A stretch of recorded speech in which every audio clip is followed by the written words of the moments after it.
Bem-vindo à aula de ativação profética número 11. Eu queria falar um pouquinho sobre uma sequência e uma ordem divina que se encontra na palavra de Deus a respeito do profético. Quando o apóstolo Pedro, no dia de Pentecoste, ele falou sobre o texto de Joel, capítulo 2, versículo 28 a 30, e ele fala em Atos 2, 16 em diante, até o versículo 21, ele fala, esses homens não estão embriagados, mas o que aconteceu é o que foi predito pelo profeta Joel, que disse Deus que nos últimos dias derramaria do seu espírito sobre toda a carne. Vossos filhos e vossas filhas profetizarão, vossos velhos sonharão sonhos, vossos jovens terão visões, também derramarei do meu espírito sobre os meus servos e as minhas servas e profetizarão.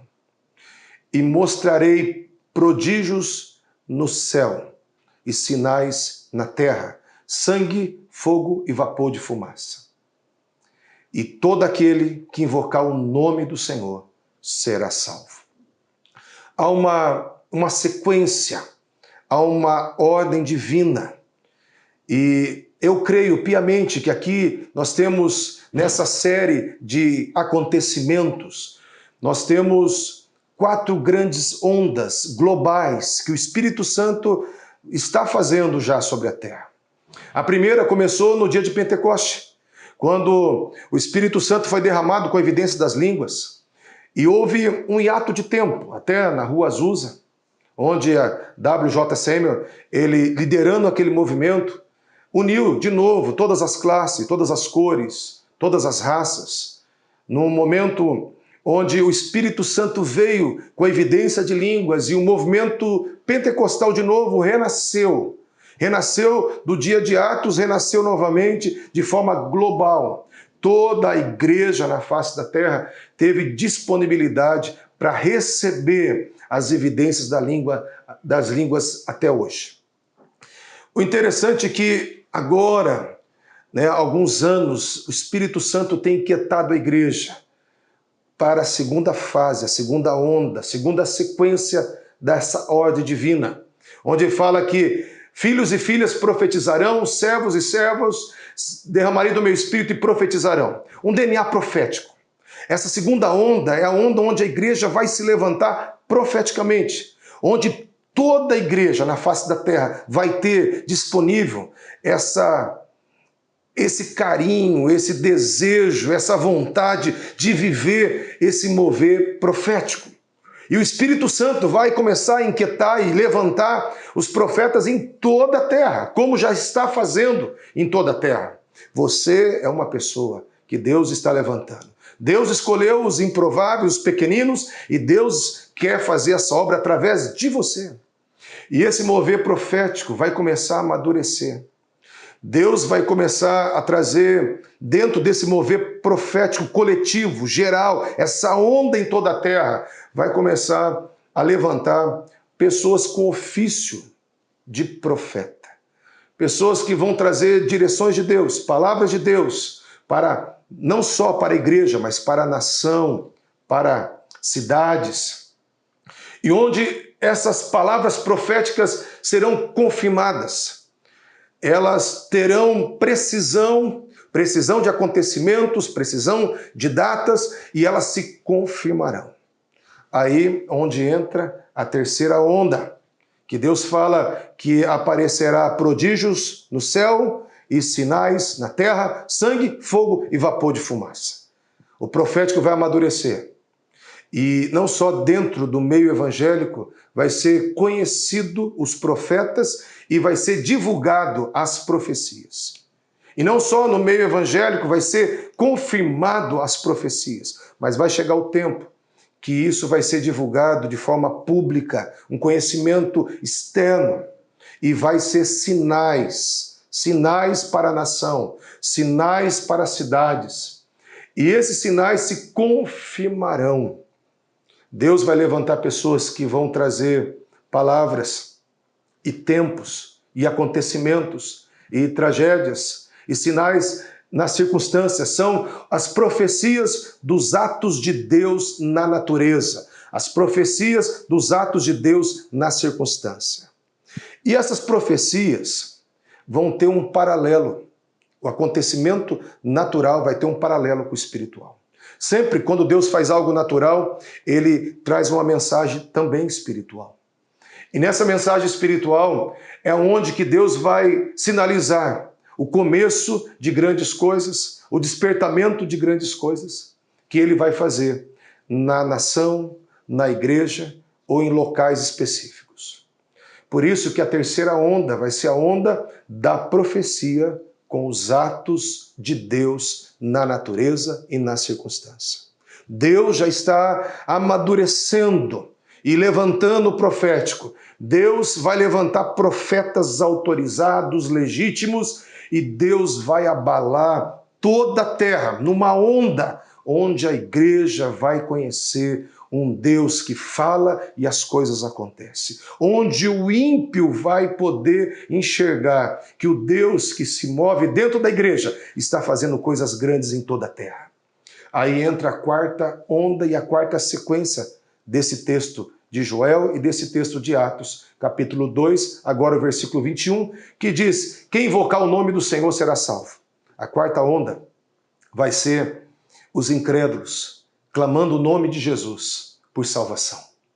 As pessoas vão ser impactadas, as pessoas vão ver que o Deus que nós servimos é um Deus vivo, as pessoas vão ter uma experiência, porque as palavras proféticas vão se confirmar e eles vão, como a palavra do Senhor diz, cair de joelhos e vão adorar o Senhor, vão se prostrar, dizendo que Deus está no meio de nós. E vai haver a última grande colheita, uma onda de salvação em toda a terra, porque Deus vai levantar profetas com sinais e prodígios nos céus e na terra, com sinais, quer de sangue, de calamidades, quer de vapor de fumaça, de coisas que vão acontecer na terra, quer de fogo. Eu não sei, o Senhor vai trazer direções de coisas grandiosas. A magnitude desses sinais vai ser proporcional aos propósitos que o Senhor estiver revelando e fazendo na terra. E fala que nesse período também vai ser o período da noiva, do despertamento da noiva. Não só os incrédulos vão invocar por salvação, mas a igreja vai clamar o nome de Jesus com uma paixão renovada. A igreja vai ser levada a uma intimidade, um Deus que fala, um Deus que é presente, um Deus que confirma o que fala, um Deus que anda no meio do seu povo. E isso vai gerar uma intimidade. O profético vai levar a igreja a uma intimidade, que os olhos do povo de Deus serão abertos e a noiva vai enxergar a beleza do noivo. Estamos caminhando para isso. Estamos amadurecendo para isso. Quando eu preparava essa aula, estava meditando, e segunda-feira eu tinha preparado essa aula, no dia 25 de março.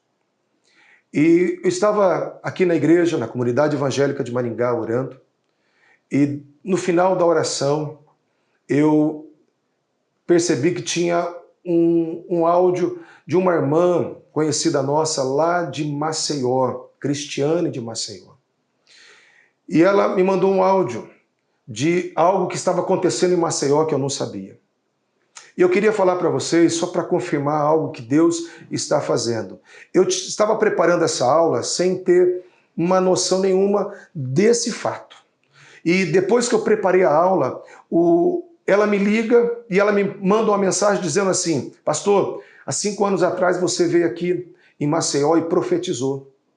E entregou uma palavra profética, não sei se o pastor lembra, mas essa palavra profética dizia que a terra ia se abrir, que as ruas iam se abrir de Maceió. E seria um tempo de calamidade na cidade. E nesse tempo de calamidade, a igreja seria levantada como uma voz profética de salvação. E quando ela falou aquilo, né, eu falei assim: Cris, eu lembro, quando entreguei essa palavra, eu senti muito temor, porque foi uma palavra de tragédia, de calamidade, não foi uma palavra de bênção. E ela pegou e me relatou daquilo que eu não estava sabendo, que a cidade está sofrendo um tempo de calamidade, onde houve, parece que, escavações, e essas escavações têm um bairro todo que pode ser engolido da cidade.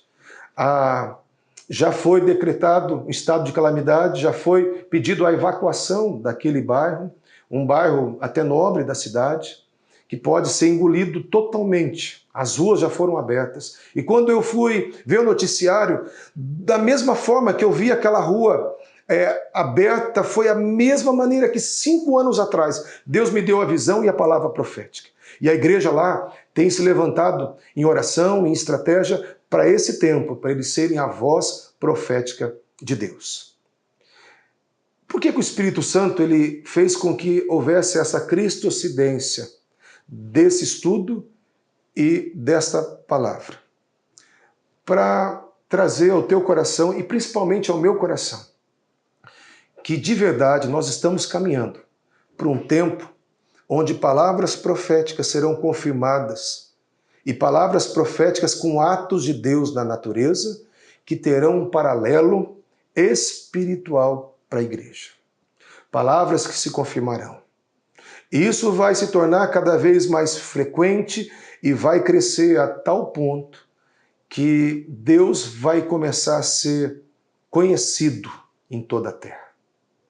Eu não tenho pretensão nenhuma de ser essa voz profética, mas eu tenho falado, Senhor, eu sou um dos improváveis, assim como você.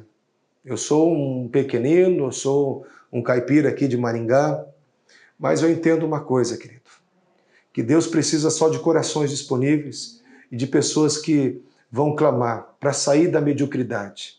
Vão entender que se Deus tem coisas maiores, nós temos que gemer e clamar por coisas maiores. Pessoas que vão se prostrar diante do Senhor, chorando e clamando, e falando, Senhor, eu quero não só assistir, eu quero fazer parte dessa onda de avivamento, dessa onda profética, dessa onda de atos de Deus proféticos e dessa onda de salvação que vai culminar na volta do nosso Senhor Jesus.